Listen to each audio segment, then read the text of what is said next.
Hey, how's it going, everybody? On YouTube land, it's Ryan here with another special rainy video on a hangout with Ryan session vlog. I don't even know what episode number this is, but I'm gonna talk to you about the very thing I hate I'm going to master, right? I heard this in that book I'm reading, link in the description, and it just basically got to the first like 30 minutes of the book, right? Or maybe first hour, and I just remember hearing it this morning thinking like, I could do that. You know, it's almost like it's either I'm gonna go all in and win, right? Or I'm not gonna try at all. You know, I don't know if you can relate with those feelings, right? I'm gonna try my hardest or I'm not gonna try at all, right? And that's this, what I'm talking, what's the very thing I hate that I'm going to master is myself, my anxiety actually. My anxiety around people, around meeting people, about being in places of uncertainty, feeling this uncertainty feeling.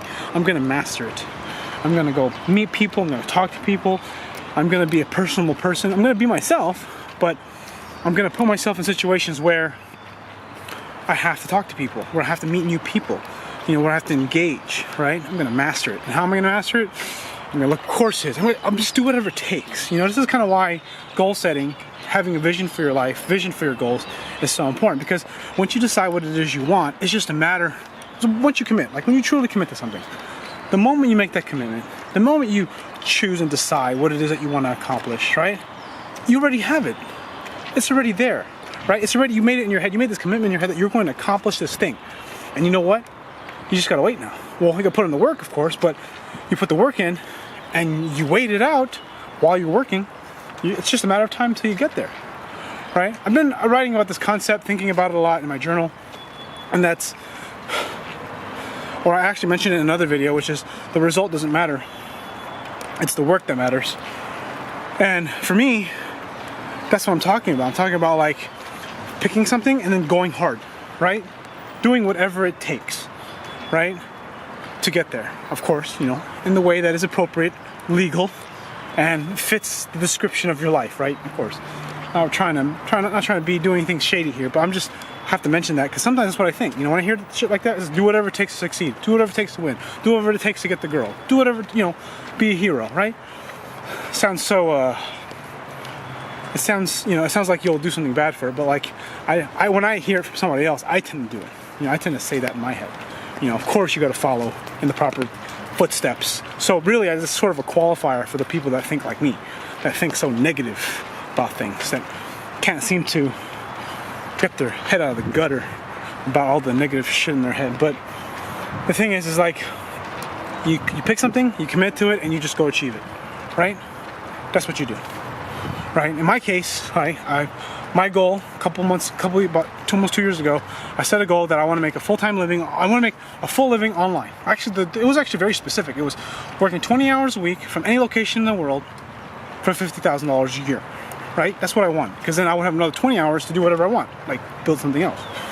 I was able to more than almost 10x that, right? As far as time, right? I was able to almost 10x it. Can you believe that? I don't even believe that happened, right? Now I'm in a new level, new levels, new devils, right? I have new devils, and the new devils is I have this situation which is so plush, which is basically like a remote job, that I have all these skills and access to all this information, and I'm helping people, and I'm really involved, and I'm grateful for it. But what do I really want? I mean, this is what I really want. Now where do I go? See, this is the problem. I set a goal that was too low. I set a goal that was too low. And that's what most people do. They set a goal that's too low. The goal is so low. This is from the 10x rule, right? I set a goal that was so low, I achieved it. Now I don't know where to go. That's one thing that happens. The other thing that happens too is like, you set a goal that's so low, it's not even motivating. You know? It's not even motivating to try. Right? And I'm gonna make another video about that, you know? Because I think that's the problem with me.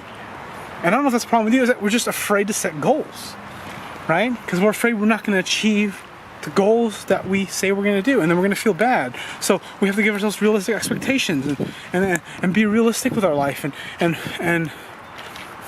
I just want to laugh at myself, because I'm just like, who fucking wants realistic expectations, realistic goals? Who wants to accomplish realistic stuff, right? Did you wake up, when you were a kid, did you want to accomplish realistic life stuff? You know, things that were realistic to you? Or did you want to be a tiger? Did you want to be an astronaut? Did you want to be a multi-billionaire, right? Did you want to invent a new way, a new car, or something like that, right? What did you want? You were limitless, right? You believed in Santa Claus, the Easter Bunny, right? And then as you got to 10 years old, which is my son's age now, you start to like realize, like, wait a minute, the tooth fairy isn't real. You know, but it doesn't happen all at once.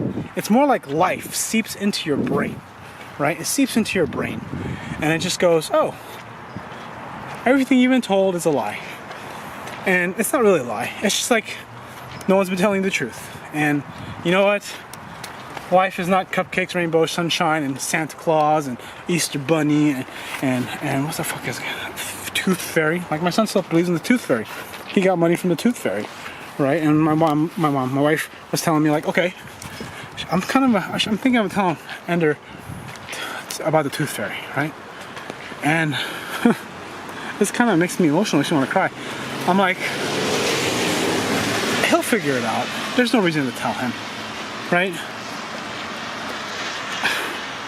It makes me emotional because, like, at what point did you decide that your dreams were not possible, you know? At what point did you decide that you were going to settle, right?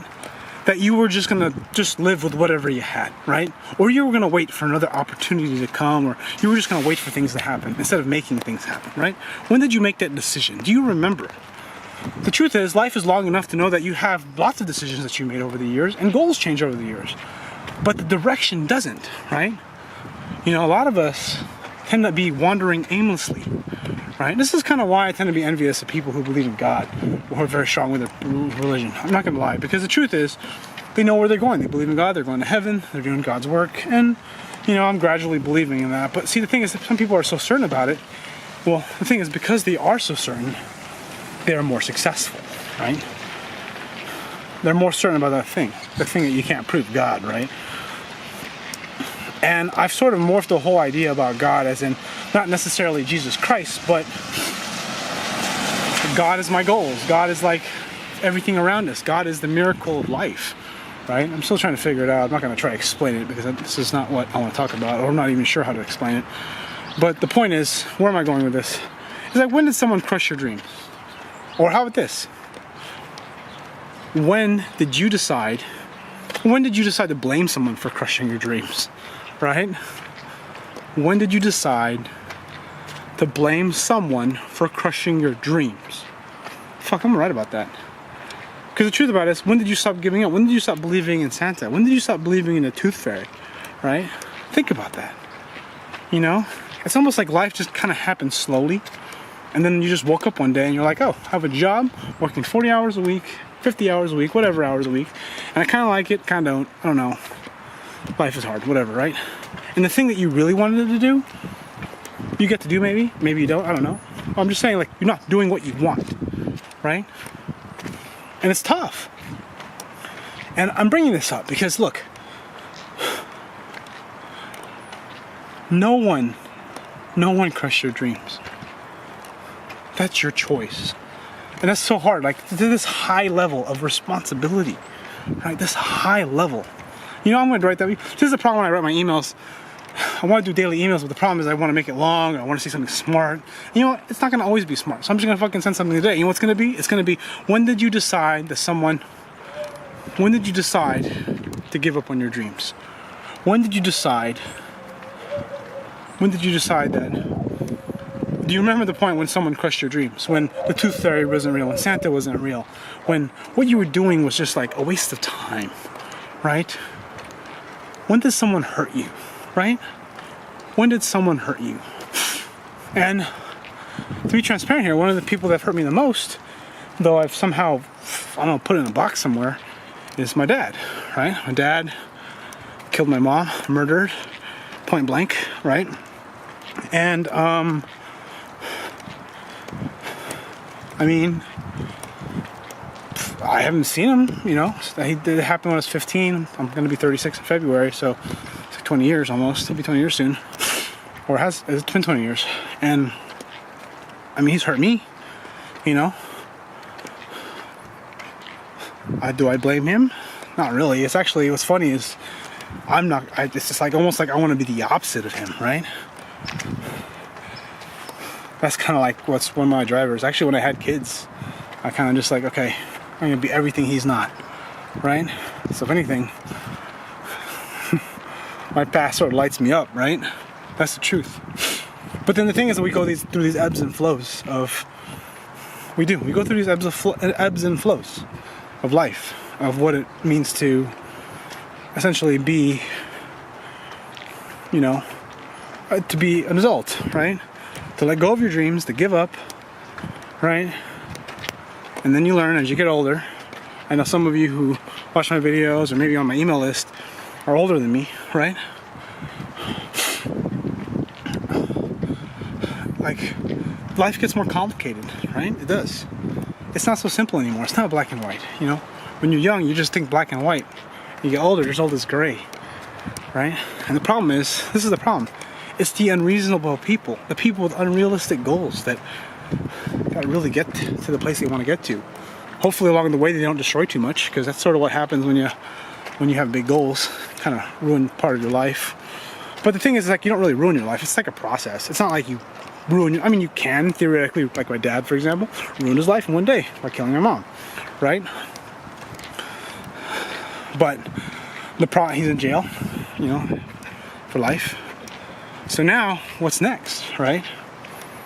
What is the process of what you're gonna do, for your dreams? And this is what I think I'll talk about this more. It's about, because the thing is, like, this is what's so hard about making big goals and big dreams, is that you're afraid. I'm afraid of not accomplishing them. I'm afraid of failing, right? I'm afraid of rejection. I'm afraid of having to talk to people. I'm afraid of all this shit, right? I really am. I'm afraid of it all, So I want to retreat and just be like in a ball in the cocoon and just be safe.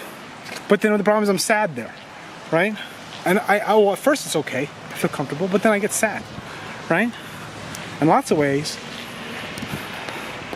I think this is more of, I guess women go through this too, but like I think men go through it, and just because men and women are different, like, we all have similar traits, but I think a lot of, biologically, women are, they raise children, they birth children, men spread their seed, right? Evolution is just kind of how it's sort of set up. And then when you can't, going on a tangent here, I'll talk about that if you comment about it. If anyone comments about it or emails me about it, I'll talk about it. But really what I was getting at is just not focusing on the result and just working your ass off to get to where you think you want to go, right? Because ultimately you're not even no one's for 100% sure they're going to like where they're going to end up. And the reality is, it's not even about where you end up. It's about actually going there. It's about giving it your all. And it's not about the result. It's about, as you travel, you get better, you get stronger, you get faster, you become more resilient, you make adjustments, and you don't quit, and you don't stop, and you just keep making adjustments, and you're just driven. And you know what that is? That's what makes you attractive. That's what makes you desire. That's what makes you feel good about yourself. It's basically running, falling, running, falling, running, falling, running, falling, getting back up, falling. Just keep going. Everybody loves the Rocky story. Everybody loves the Hacksaw Ridge story. Everyone loves the underdog story, right? You're writing your own story. I'm writing my own story, right? And this is the thing. There's this thing called the narrative fallacy that Ryan Holiday that I follow, some guy I follow, author I follow. He talks about this too. It's like people have this story in their head, right? And you can easily fall for it, which makes your ego big. The only problem is, this is the problem, is that the story is what keeps you alive in the sense that it keeps you motivated, right? The story that you're writing, the company that you're building, right? And then another thing, I had this discussion with a client, and it was kind of an epiphany, right? Because they're very successful people, and I was talking to them, or talking to her, and she, was like, I bet you, it's funny, like, as you become more successful, you can't even see it anymore because you start comparing yourself to other people, right? She was comparing herself to some physique competitor who was significantly younger and had more time to work out, had no kids, whereas my client did, right? And had a very demanding life, right? Family life. So it's so easy to what happens is as you get higher up, in a way, you sort of get sadder in a way, right? To get to dry. But you know, I can't tell you, it's so cliche. It's what it's called, like, it's cliche. The cliche is, it's the journey. It's not about the destination, it's about the journey, right? That's no different than me saying result. The problem is when you say cliches, that's why they're called cliches, is they lose their meaning, right? And you can't lose your meaning anymore. Like when you say something too much, right? It loses its meaning. Anyways, I hope you enjoyed this longer video of mine. Email me, leave a comment. I'd appreciate it. Thanks for watching.